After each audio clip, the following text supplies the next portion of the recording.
Hello students, मैं हूं अबरार अहमद, आपके मैथमेटिक्स टीचर और मेंटर। और यार आज मैं आ गया हूं कंटिन्यूटी के उस पार्ट पे जहां हम लोग स्पेशल टाइप्स ऑफ फंक्शंस करने वाले हैं। स्पेशल टाइप ऑफ फंक्शन में जैसे मैं क्या कि ग्रेटेस्ट इंटीजर फंक्शन अगर आ गया या सिग्नम फंक्शन अगर आ गया तो हम इस तरह की चीज़ों को कैसे डील करने वाले हैं, है ना।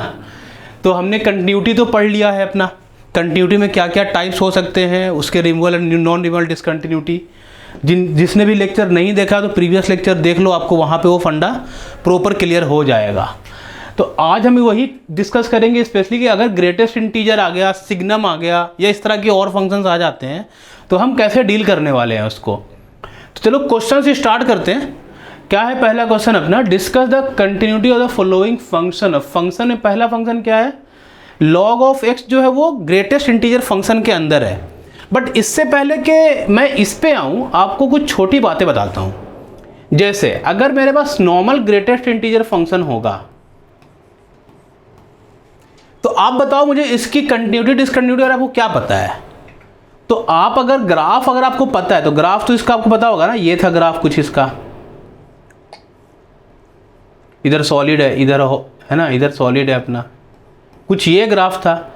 तो सर ग्राफ से तो अपना मामला बिल्कुल साफ साफ क्लियर है ना।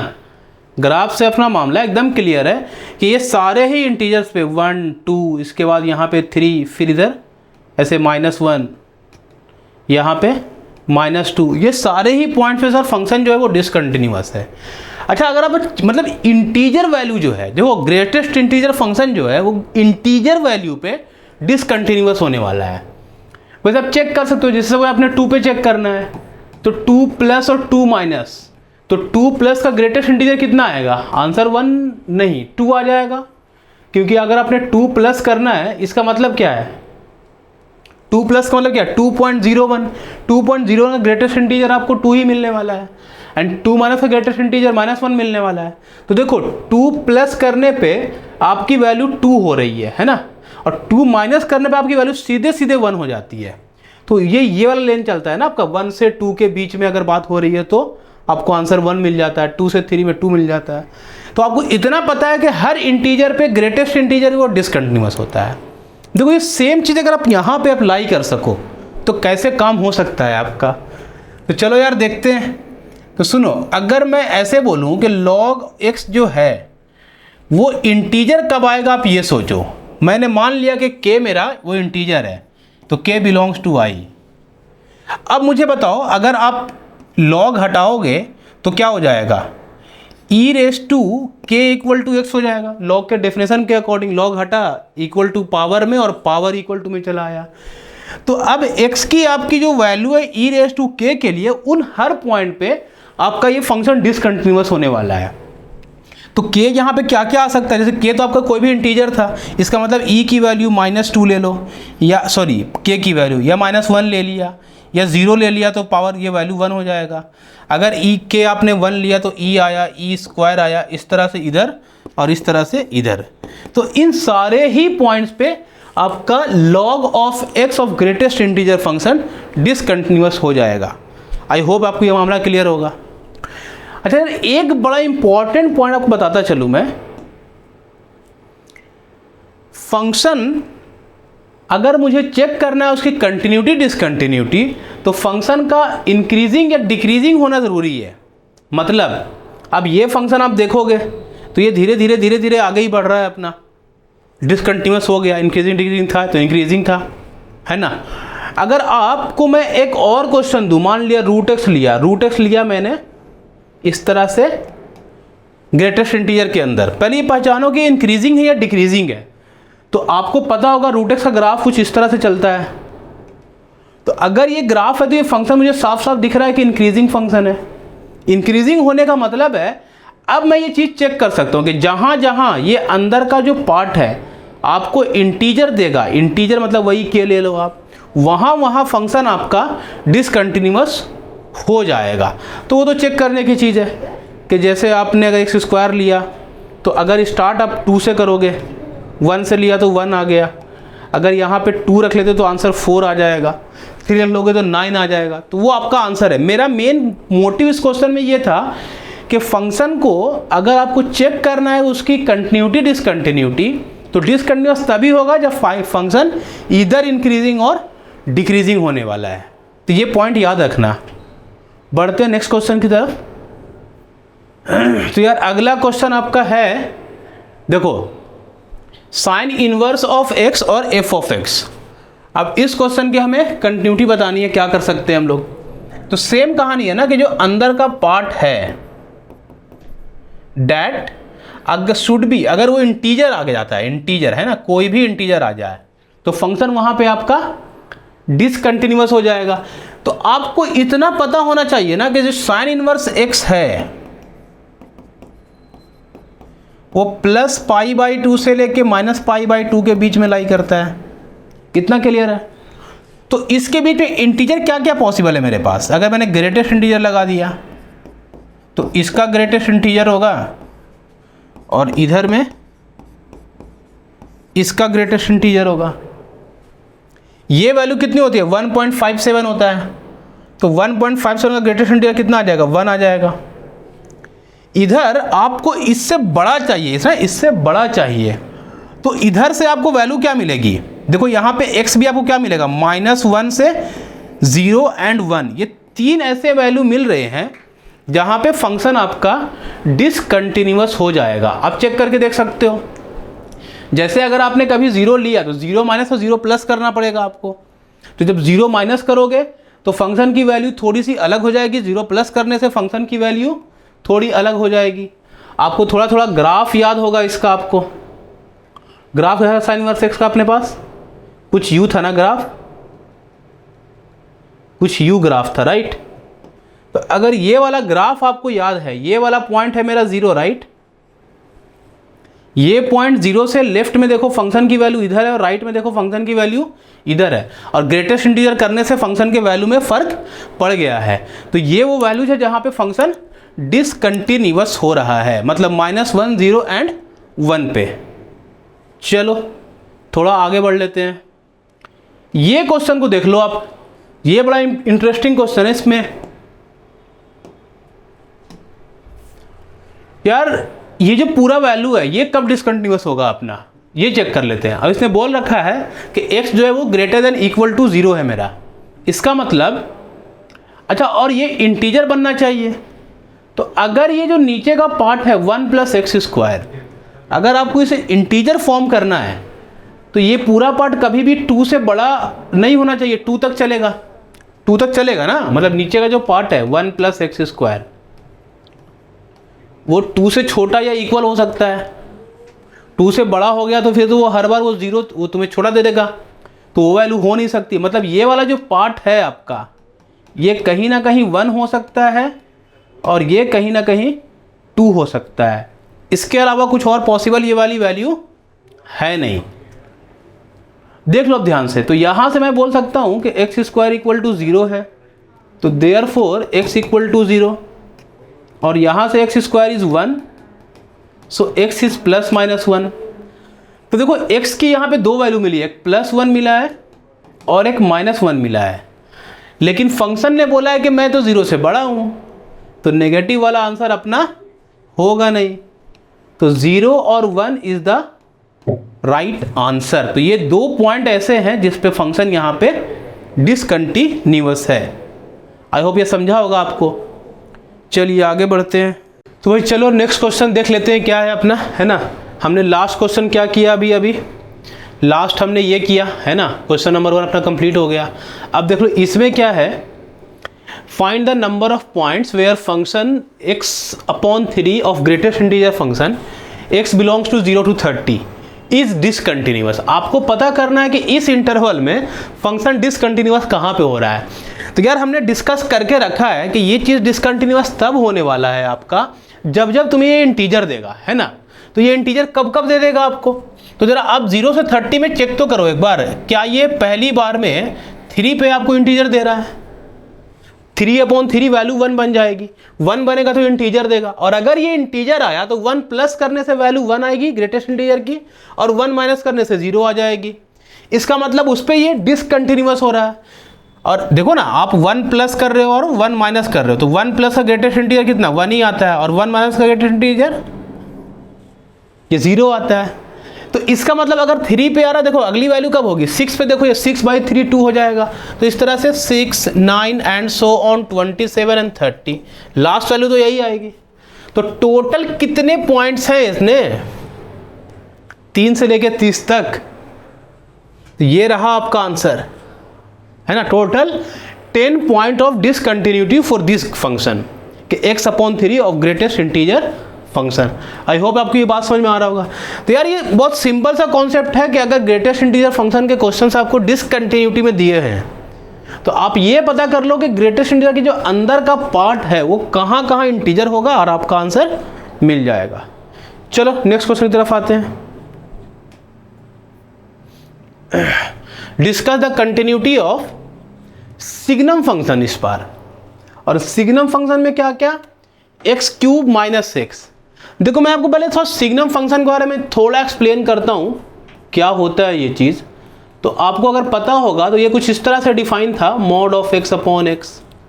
और इसका डेफिनेशन क्या था अपने पास कि अगर ये वैल्यू x 0 से बड़ा हो गया तो ये हर बार 1 आता है, 0 हो गया तो 0 ही आता है, और 0 से छोटा हो गया तो -1 आता है। मतलब 3 आंसर आपके पॉसिबल है। तो इसका ग्राफ आप याद करो, तो 0 से बड़ा होने पे कुछ इस तरह से चल रहा था, 0 से छोटा होने पे कुछ यूँ चल रहा था, और 0 पे ये कहानी थी। तो तुम अगर ध्यान से देखोगे ना तो 0 से बड़ा होने में तो ये कंटिन्यूस ही चल रहा है, छोटा होने पे भी कंटिन्यूस चल रहा है, सिर्फ डिसकंटिन्यूस कहाँ हो रहा है। देखो ना LHL RHL यहाँ पे आपका डिफाइन नहीं रहेगा ना, तो ये 0 पे ही डिसकंटिन्यूस है। तो आपको इतना पता है कि जो सिग्नम फंक्शन है आपका वो 0 पे तो सर डिसकंटिन्यूस है। तो वो ग्रेटेस्ट इंटीजर मतलब ये जो अंदर का पार्ट है, जो x की बात मैं कर रहा हूँ सिग्नम फंक्शन में, जो अंदर के पार्ट है x, अगर वो 0 है तो फंक्शन डिसकंटिन्यूस है। तो पहला वाला जरा क्वेश्चन आप देख लो कि आप ये बता दो मुझे कि x³ - x की वैल्यू अगर 0 हो गई तो फंक्शन मेरा डिसकंटिन्यूस हो जाएगा। आपको ज़्यादा कुछ भी चेक नहीं करना इसमें, इतना ही सा कॉन्सेप्ट है।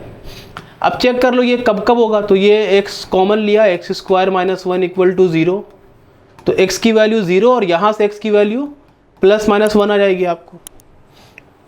और अगर ये वाली बात सही है तो 3 पॉइंट मिल गए ना, 0 इधर -1 इधर +1, तो ये 3 वैल्यू हैं आपके जिस पे फंक्शन डिसकंटिन्यूस हो जाएगा। आई होप ये क्लियर होगा।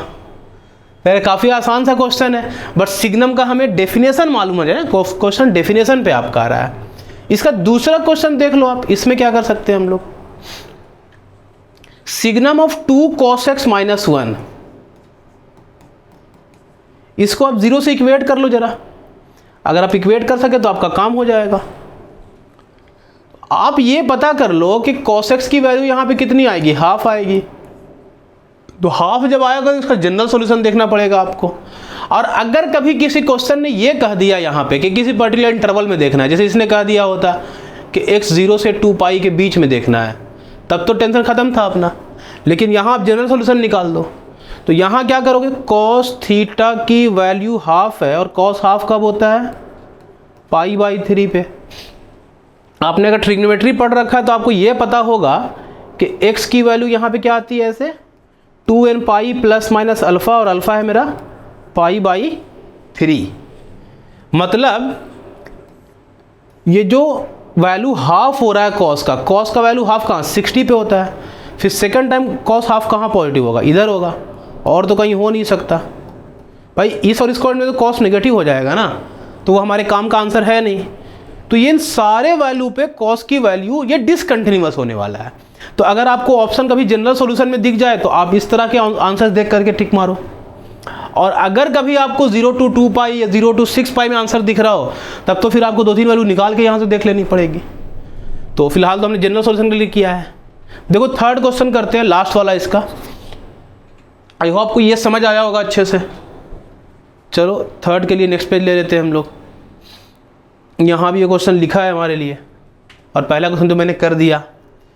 तो ये देख लो अब अभी यहाँ पे क्या बोलना चाह रहा है कि जो अंदर का पार्ट है x² - 2x + 3, ये 0 कब होगा, जरा चेक करो ध्यान से। तो यार मुझे लगता नहीं कि ये फंक्शन कभी ज़ीरो होगा। क्यों? आप देखो ध्यान से, इसका डी निकालोगे जब आप, तो वो लगता है लेस देन ज़ीरो आ जाएगा, है कि नहीं? डी लेस देन ज़ीरो होने के केस में क्या होता है, ये हर हाल में ज़ीरो से बड़ा रहने वाला है। आप चेक भी करके देख सकते हो। X square minus 2x plus 3 को मैंने 1 + 2 लिख दिया, चलेगा। अब ये वाला पार्ट यहाँ से यहाँ तक, ये x - 1 का होल स्क्वायर है क्या, +2। तो अगर आपने स्टार्टिंग में ये नहीं भी लिखा होता, अब ध्यान से देखो, ये पूरा पार्ट स्क्वायर फंक्शन है और +2। स्क्वायर फंक्शन की मिनिमम वैल्यू 0 हो सकती है। अरे कोई भी वैल्यू स्क्वायर जब देगा तो उसकी मिनिमम वैल्यू 0 रहने वाली है। तो 0 + 2 हमेशा ये तो 0 से बड़ा हो जाएगा। तो ये फंक्शन कभी भी 0 आएगा ही नहीं ना। ये थर्ड वाला पार्ट जो है कभी 0 आएगा ही नहीं। नहीं आएगा का मतलब क्या हो गया, नो पॉइंट ऑफ डिसकंटिन्यूटी। भाई अच्छा क्वेश्चन था ये, हाँ, जो आपका नन ऑफ दीज का ऑप्शन आता है तो कई बार वो भी आंसर हो जाते हैं, ऐसा नहीं कि वो कभी आंसर होता नहीं है। चलो आई होप क्लियर होगा। ठीक है, आगे बढ़ते हैं, देखते हैं नेक्स्ट क्या है हमारे पास। ये भी हो गया अपना। अच्छा जी, नेक्स्ट आ गया आपका draw the graph of the continuity of this and this. नहीं, इससे पहले हम लोग ये ग्राफ कर, चलो तो नेक्स्ट क्वेश्चन देखते हैं अपना क्या है। नेक्स्ट है draw the graph and find the points of discontinuity for 2 cos x greatest integer in 0 to 2 पाई। तो देखो ऐसे क्वेश्चन में ना ड्रॉ द ग्राफ मैंने क्वेश्चन इसलिए लिया है क्योंकि ग्राफ से थोड़ा इजी हो जाता है। वैसे आप नॉर्मली भी सोच सकते हो और मैं आपको नॉर्मली विजुअलाइज करवा दूंगा। देखो सबसे पहला फंडा ये है कि आप ऐसे क्वेश्चन के लिए ये सोचो कि ग्रेटेस्ट इंटीजर फंक्शन इतने पे, मतलब अंदर का जो पार्ट है वो इंटीजर कब कब हो रहा है आप इस पूरे ग्राफ में। तो सबसे पहले ग्राफ से करते हैं, फिर नॉर्मली भी सोच लेंगे एक बार। देखो पहले आप उसके लिए 2 cos x का ग्राफ आपको पता होना चाहिए। तो cos x का ग्राफ तो आपको पता होगा आई गेस, और वो सबको पता रहता है। तो cos x का ग्राफ अपने को पता है, फिर यहाँ से स्टार्ट होता है ये, है ना। और चूंकि अपने को नेगेटिव तो लेना है नहीं, तो ये पॉइंट π/2 है, दिस इज 0 पे ये वैल्यू 1 आ जाती है। फिर इस तरह से पाई पे -1, ये 3 π/2 है ये पॉइंट, और ये लास्ट पॉइंट आपका 2 पाई पे 1 आता है। तो चूंकि ग्राफ में 2 से मल्टीप्लाई हुआ है इसलिए बस ये फंक्शन डबल हो जाएगा आपका। तो ग्राफ जो है वो मैक्सिमम 2 जाएगा और मिनिमम -2 जाने वाला है। तो अब देख लो, अगर आपने 0 लिया, x के लिए 0 लिया, तो आंसर आपको cos 0 1 देगा, और 1 की वैल्यू 2 होती है, मतलब 0 पे ग्राफ की वैल्यू यहाँ पे है आपके पास। क्लियर है? 0 से जैसे ही आप आगे बढ़ोगे, तो अब 0 से आगे बढ़ोगे मतलब समझो बीच में आपका यहाँ तो π/3 लिखा है, मैंने वो कुछ सोच के लिखा है, आप समझो 30 ले लो, तो cos 30 √3/2 होता है, और यहाँ पे 2 है मेरे पास, ये 2 और 2 कैंसिल हो गया, वैल्यू कितनी आ गई, √3 आ गया, और √3 का ग्रेटेस्ट इंटीजर आपको 1 मिल जाता है। मतलब ये हो रहा है कि 0 के बाद आपको वैल्यू 1 मिलेगी। अब सिमिलरली 1 कब तक मिलेगी आपको, देखो जब तक π/3 ना मिल जाए। क्यों? क्योंकि अगर आपने π/3 लिया तो cos π/3 हाफ देता है, और ये दोनों कट हो जाएगा आपका, तो वैल्यू 1 है यहाँ पे। तो 0 से लेकर π/3 के बीच में इस ग्राफ ने आपको जो आंसर दिया है वो यहाँ देखो, यहाँ आपको रखना है ओपन और यहाँ पे रखना है सॉलिड। क्यों? क्योंकि ये वाला ग्राफ आपको एग्जैक्टली 1 दे रहा है, और इस पे 1 नहीं आएगा, बल्कि क्योंकि उस पॉइंट पे 0 पे तो 2 हो चुका है। अब आप इसके आगे बढ़ो, π/3 से लेके π/2 के बीच में क्या देगा, हम जानते हैं π/2 0 देता है। इसका साफ मतलब है कि ग्राफ यहाँ से यहाँ ये ओपन रख लो और ये क्लोज है। ये ना आपको बेसिक तो पता होना ही चाहिए ना, ग्रेटेस्ट इंटीजर फंक्शन का ग्राफ अपने को पहले से पता है, तो हमें कुछ नया काम नहीं करना, यहाँ पे बस वही वाला ग्राफ उठा के वापस डालते चले जाना है ना। ये वाला सॉलिड रहता है, फिर ये सॉलिड रहता है, तो ऐसे करके चलते चलेगा अपन। तो बस पॉइंट देख लेना है सॉलिड कहाँ पे और हॉलो कहाँ पे है।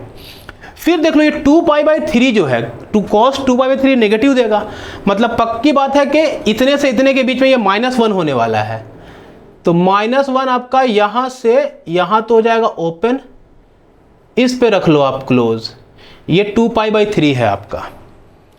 फिर देखो ये 2π/3 से लेके 4π/3 के बीच में पूरा नेगेटिव आंसर देगा, और हमें पता है कि cos π की वैल्यू तो -1 होती है, करेक्ट। 2π/3 से जैसे ही आप आगे बढ़ोगे, मान लिया एक वैल्यू ले लेता हूं मैं, कौन सा ले लूं, 135। तो cos 135 कितना होता है अपने पास, 1/√2। ये अगर आपका अच्छा नेगेटिव 1/√2 होगा, ये पता है आपको। तो ये नेगेटिव 1/√2 का ग्रेटेस्ट इंटीजर दे रहा है आपको, और इसका आंसर कितना मिलेगा मेरे को, जरा वो सोच के देख लो आप। तो इसके बाद की वैल्यू है, इसके बाद की वैल्यू है, वो पक्की बात है कि आपको -2 देने वाला ये वाला आंसर। मतलब यहां से लेकर ग्राफ कुछ यहां तक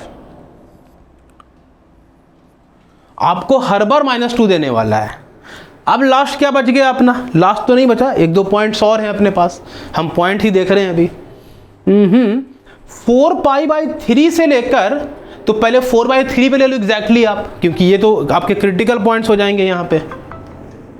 तो 4π/3 पे आपकी वैल्यू कितनी हो जाएगी, -½ आएगा, और -½ का मतलब -1 हो जाएगा। तो ये वाला पॉइंट तो एग्जैक्टली आपको -1 दे देने वाला है। क्लियर। अब इसके जैसे ही बात चलोगे आप, 3π/2 0 होता है, तो उससे पहले पहले तक आपको वैल्यू -1 मिलने वाली है। जब cos 3π/2 पे आओगे, तो cos 3π/2 कितना देता है मुझे, ये वाला पॉइंट है ना cos 3π/2, तो वहां पे वो तुम्हें 0 दे देगा। ये आपका सॉलिड सर्कल है। और इसके बाद यहां से लेकर 5π/3 के बीच में आपको वैल्यू ऐसे ही मिलने वाली है। अब लास्ट पॉइंट क्या बच रहा है मेरा, देखो 5π/3 जब आप पुट करते हो यहाँ पे, तो 5π/3 कौन से क्वाड्रेंट में है, वो 4th में चला गया ना, तो वैल्यू दे देगा ½ मतलब +1, और +1 आप यहाँ से लेना चालू करो, ये सॉलिड, और 2π तक जाते जाते वैल्यू 1 ही रहेगा। फाइनली cos 2π आपको देगा +1, मतलब आंसर +2। तो वो आपका आंसर यहाँ के लिए चला गया। तो आप देख लो, बस ये पॉइंट्स काउंट कर लो, कहाँ कहाँ पे पॉइंट मिला है आपको कितना, और वही आपका पॉइंट ऑफ डिसकंटिन्यूटी है। तो स्टार्ट कहाँ से हुआ है, 0 से स्टार्ट हुआ है, 0 के बाद π/3, फिर π/2, 2π/3, फिर π, 4π/3,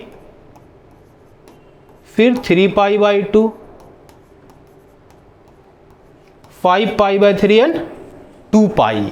काउंट कर लो, 1 2 3 4 5 6 7 8 9, वॉट एवर जो भी आंसर हो चेक कर लेना बस एक बार आपको। 1 2 3 4 5, नहीं पाई नहीं आएगा ना, पाई आपका आंसर नहीं आएगा, पाई तो है नहीं, वो डिसकंटिन्यूटी 4π/3।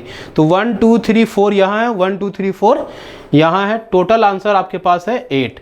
तो number of point of discontinuity between 0 to 2π for 2 cos x greatest integer is 8। तो अगर नंबर ऑफ सॉल्यूशन पे क्वेश्चन आ गया और नंबर ऑफ सॉल्यूशन वहाँ पे डिसकंटिन्यूटीज लिखे हुए हैं, तो आपका आंसर 8 होने वाला है। तो इसके आसपास आपको आंसर दिया जाता है।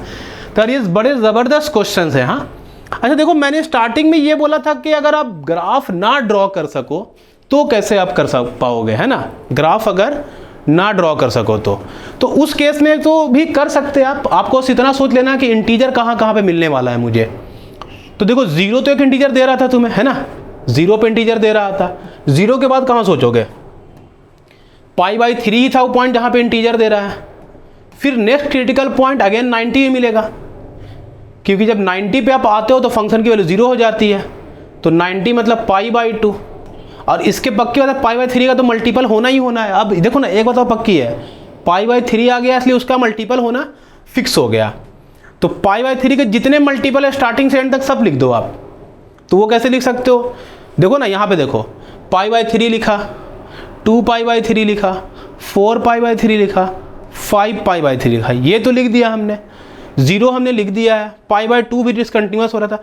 एक पाई पे नहीं हुआ तो पाई पे आप कैसे सोचोगे, तो वो आप थोड़ा वैल्यू डाल के सोच लो।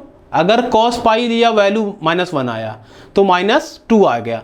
उसके आजू बाजू देख लो ना आप, क्या फर्क पड़ रहा है, पाई प्लस और पाई माइनस लेने पे भी आंसर तो -1 ही देने वाला है तुम्हें, तो -2 ही आ जाएगा। इसलिए पाई पे डिसकंटिन्यूअस होगा नहीं ग्राफ।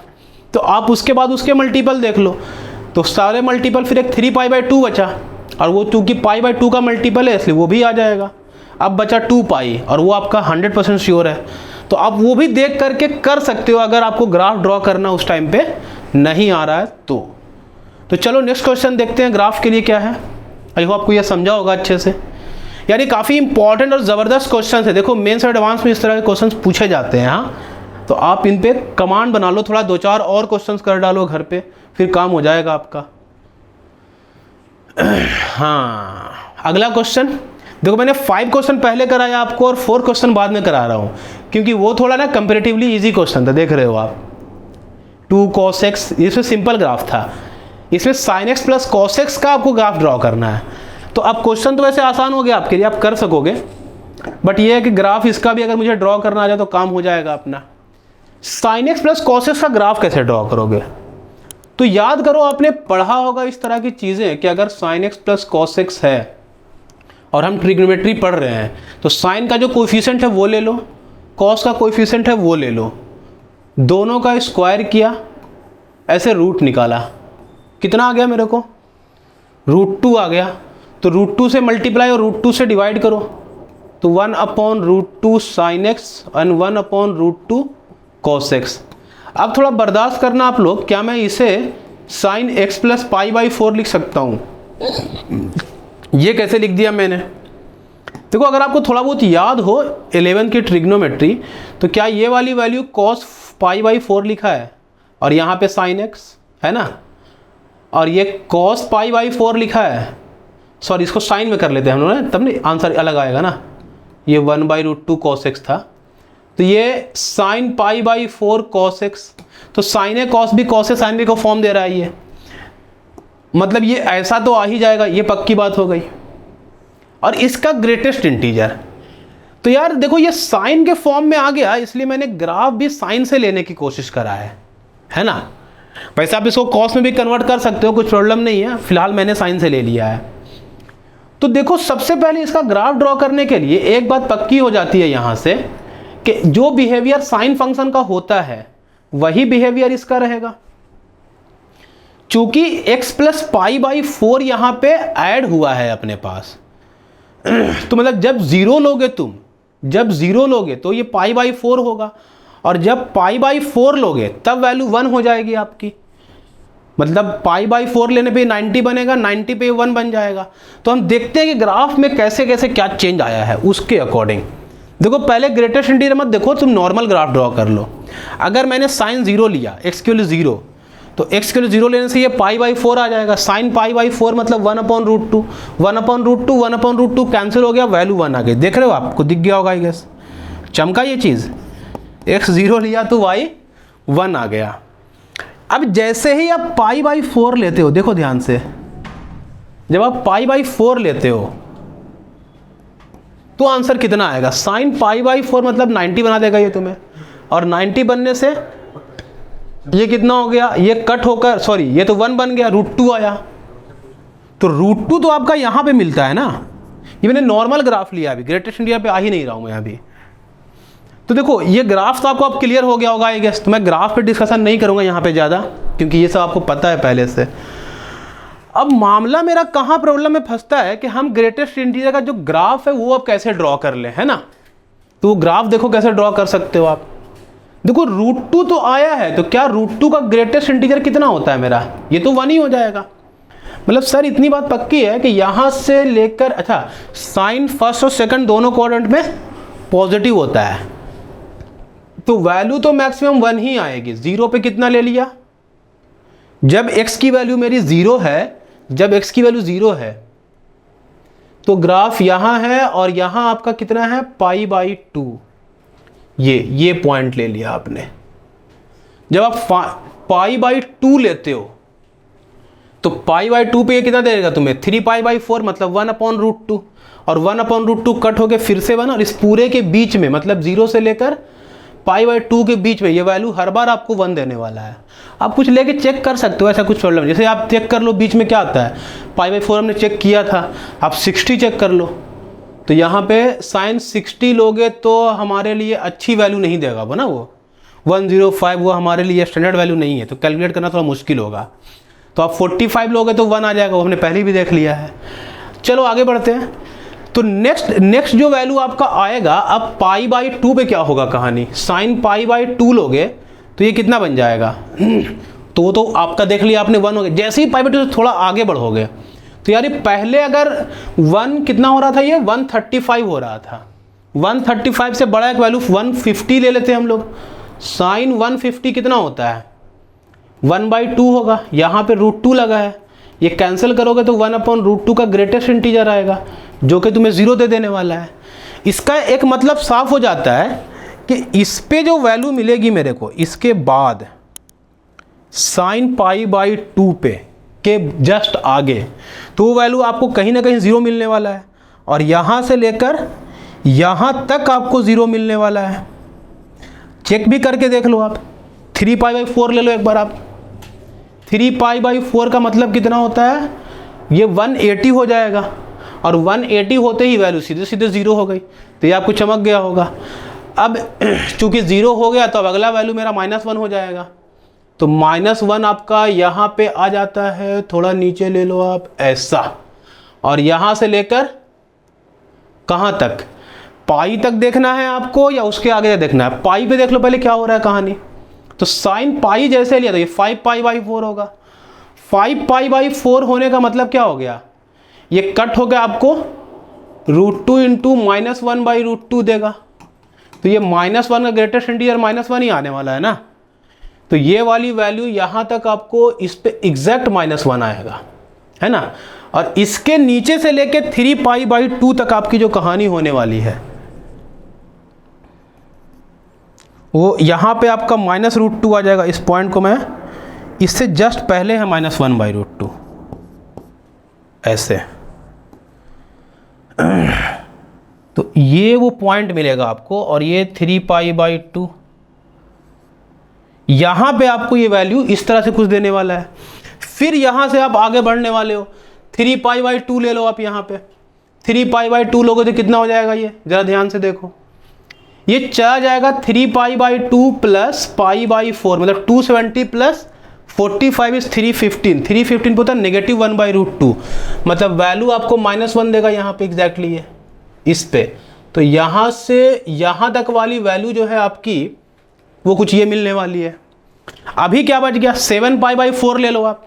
7π/4 जब ले लोगे तो ये कितना बन जाएगा, पूरा 2π बन जाएगा, और साइन 2π इज अगेन 0, तो 0 का मतलब वैल्यू आपको यहाँ मिलने वाली है। अच्छा, वैसे हमें 45 और चलना है अभी, है ना, 45 हमें और चलना है, उससे थोड़ा भी ज़्यादा लोगे तो ये वाली वैल्यू आपको कहाँ दिखने वाली है अभी लास्ट में, तो ये वाली वैल्यू तो आपको यहाँ से कुछ u दिख जाएगी, एंड साइन 2π लोगे तो अगेन आपको वैल्यू 1 दिख जाएगी, और 1 आपका कहीं ना कहीं यहाँ पे है। अब बस आप ये पॉइंट्स काउंट कर लो और आपका आंसर आ चुका है। तो पॉइंट हम किस तरह से काउंट कर ले, तो वो 0 से चालू करोगे आप, जाहिर सी बात है। तो ये आपने स्टार्ट करा 0 से, 0 के बाद π/2 दिख रहा है आपको अगला आंसर, π/2 के बाद 3π/2, फिर पाई है, सॉरी 3π नहीं 3π/4 है ये, है ना, 3π/4, फिर पाई, 3π/2, फिर कहाँ 7π/4, एंड लास्ट आंसर 2π। काउंट कर लेते हैं, 1 2 3 4 5 6, नहीं 3 तो इधर हो गए मेरे पास और 4 इधर हो गए, कुछ 7 आंसर दिख रहे हैं मेरे को। देख लो एक बार, कुछ छूटा वूटा नहीं हो बस अपना। तो 0 से 2π के बीच में इस बार आपके इस तरह के नंबर ऑफ सॉल्यूशन हो जाएंगे। ये दिख गया आपको प्रॉपर। तो यार ये ग्राफ के क्वेश्चंस आप इस तरह से कर सकते हो ग्रेटेस्ट इंटीजर फंक्शन में इन्वॉल्विंग कंटिन्यूटी। तो कंटिन्यूटी देखो बड़ी ज़बरदस्त चीज़ है। वैसे बेसिक क्वेश्चंस अगर आ गए तो कोई टेंशन है नहीं, लेकिन कभी एडवांस में अगर इस तरह के क्वेश्चन पूछे गए तो आप ग्राफ आपको आता है, नहीं आ रहा तो आप इस तरह से चीज़ों को कर सकते हो। तो काम हो गया है अपना। देखो हमने कंटिन्यूटी पे जो अभी मेन अपना लास्ट टॉपिक बच रहे थे 1-2 वो कर लिए हैं, कुछ और बचेंगे। एक डोमेन में करना बाकी है अपने को थोड़ा। तो डोमेन का कोई चीज़ होता नहीं है, इसी को तो डोमेन बोलते हैं ना। आपके 0 से 2π एक इंटरवल में कहाँ कहाँ फंक्शन आपका डिसकंटिन्यूअस हो सकता है। तो देख चलो, thank you very much for now. अभी अगला जो टॉपिक मैं लाऊंगा आपके लिए वो डिफरेंशिएबिलिटी, और अगर कंटिन्यूटी में कुछ बच रहा है तो मैं आपके लिए देख लूँगा, और वहाँ से वो पार्ट हम लोग कंटिन्यूटी में कर लेंगे, है ना। तो यार चलते रहो और बस चैनल को लाइक सब्सक्राइब करते रहो, व्यूज़ बढ़ाओ थोड़ा। That's it, thank you very much.